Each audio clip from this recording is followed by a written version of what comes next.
अस्सलामुअलैकुम। आज मुल्क के किन किन हिस्सों में बारिश का इम्कान है, महकमा मौसमियात ने पेशगोई कर दी। क्या आप हालात हाज़रा से आगाही हासिल करना चाहते हैं?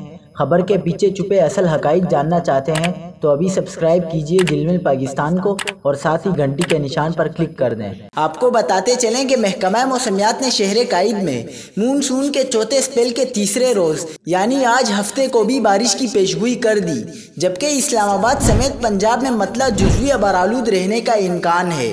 महकमा मौसमियात के मुताबिक कराची में आज गरज चमक के साथ हल्की और तेज़ बारिश का इम्कान है, जबकि शहर में आज ज़्यादा से ज़्यादा दर्जा हरारत 36 से 38 डिग्री तक मुतवक्के है और हवा में नमी का तनासुब 45% है।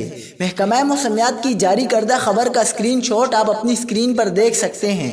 डायरेक्टर मीट सरदार सरफराज के मुताबिक हफ्ते के रोज़ मुल्क के बेशतर इलाकों में मौसम गर्म और खुश्क रहेगा, ताहम ज़ेरी सिंध में चंद मकामात पर गरज चमक और तेज़ हवाओं के साथ बारिश का इम्कान है।